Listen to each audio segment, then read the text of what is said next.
ইটালির একটা বিখ্যাত মানুষ আছে যার নাম বুসকালিয়া।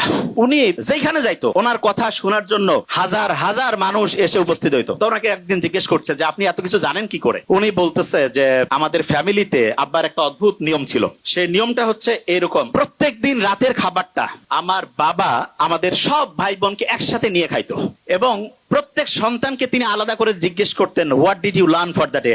আজকের জন্য তুমি কি শিখছো? প্রত্যেককে বলতে হইতো। একজন যদি ঠিকভাবে বলতে না পারে যে আমি আজকে কিছু শিখি নাই, খাবার টেবিলে খাবার রেডি, এক এক করে সবাই উত্তর দিচ্ছে, একজন বলছে আমি ঠিক আজকে কি যে শিখছি বুঝতেছি না, বাবা বলতো খাবার একটু দেরি হবে, বই নিয়ে আসো, পড়ো, সবাই মিলে শিখি তারপরে খাবো। তা বুসকালিয়া বলতেছে যে আমরা যখন ছোট ছিলাম আব্বার এই অদ্ভুত আচরণে খুব বিরক্ত হইতাম যে কি টর্চার শুরু করছে আমাদের। তা প্রত্যেকদিন বিকাল বেলা প্রত্যেক ভাই বোন একজন আরেকজনকে বলছে তুই কি শিখছিস আজকে বল। একজন যদি কেউ না শিখে, কারণ ওর জন্য সবারে খাওয়া বন্ধ, পরে শিখতে হবে তারপরে খাবে, তখন প্রত্যেকেই একদম রেডি বসে সবাই বলা শুরু করে দিছে। এমন হয়েছে একসাথে কয়েকজন, তাড়াতাড়ি বলতে হবে, তাড়াতাড়ি খাইতে হবে, ছোট্টবেলায় যেটা হয়।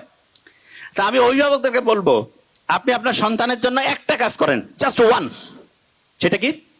প্রত্যেক দিন সে কি শিখছে সেটা আপনি শোনার চেষ্টা করেন। প্রত্যেক দিন কি শিখছে সেটা শোনার চেষ্টা করেন। এবং এক্ষেত্রে আমি সবসময় বলি, শোনার তো এখন টাইম নাই, টেকনোলজির কিছু ভালো ব্যবহার আছে। ছেলে মেয়ে দূরে পড়ে, কোনো সমস্যা নাই, একটা চমৎকার ডায়েরি তাকে কিনে দেন। ডায়েরিতে বলেন যে প্রত্যেক দিন বাবা তুমি আমাকে হচ্ছে ডায়েরিতে এই যে এরকম করে লিখে দিবা, তোমার 30 দিনের জন্য মান্থলি ধরো বরাদ্দ 10,000 টাকা, প্রত্যেক দিনের ডায়েরি লেখার জন্য তুমি 300 টাকা পাবা। মাসে যদি তুমি 20 দিন ডায়েরি জমা দাও 6,000, 4,000 নাই, কিচ্ছু করা লাগবে না। ছোট্ট মানুষ তো, সে চিন্তা করবে আমার এই টাকাটার দরকার আছে, ঠিক না? তুমি ডায়েরি লিখে দিবা না, তোমার কিছু করতে হবে না, ওকে ফাইন, দেখা যাবে তুমি 4,000 টাকা কম পেয়ে কিভাবে চলো। এবং এটা রেগুলার করতে হবে। আমার ছোট ভাই ওইখানে আছে, ডক্টর নোবেল, তারা যখন কলেজে পড়তো আমি ওদেরকে রসুন আর গরুর মাংসে ঝোল দিতাম। আমি মেডিকেলে পড়তাম, তা আমার বন্ধু, আমার রুমমেট যারা বলতো, দোস্ত তুই এরকম কেন রে, একটু গোস্ত দিবি। আমি বলছি না, এখন গোস্ত খাইলে ভবিষ্যতে গোস্তের কি আকর্ষণ সেটা থাকবে না। এই জন্য অনেকে আছে না, সন্তানকে সবকিছু দিয়ে দেয়, মোটেই না। আপনার যা কিছু আছে ওইটা যদি সন্তান বুঝেছে ওইটা ওর, আপনার সন্তান ধ্বংস হওয়ার সম্ভাবনা 99%। এই জন্য সন্তানকে কষ্ট করাইতে শিখবেন এবং এটা ম্যান্ডেটরি। এবং তাকে বুঝাতে হবে যে বাবা তুমি যেই ফ্যাসিলিটি পাচ্ছ এটা হচ্ছে এক্সট্রা, তোমাকে নিজে সবকিছু করে সামনে তোমার হিসাব, তোমার আমল তোমার হবে।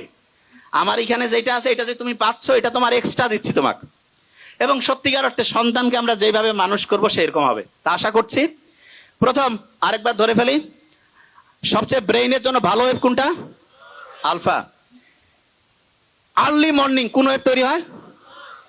নামাজের পরে, কোরআন তেলাওয়াতের পরে। যখন রাত 9টা 10টা থেকে ভোর 3টা, কত ওয়াট? তাহলে আর্লি ঘুমানো সবচেয়ে পারফেক্ট। আর পড়ার জন্য সবচেয়ে সেরা সময় কোন দিন? Early morning. আর অন্য সময় পড়লে কোরআন পড়ি, নামাজ পড়ি, তারপরে 20 মিনিট পড়ি। এবং ওদেরকে বলবো প্রত্যেক দিন ডায়েরি রাইটিং ম্যান্ডেটরি করুন। Thank you so much. আসসালামু আলাইকুম।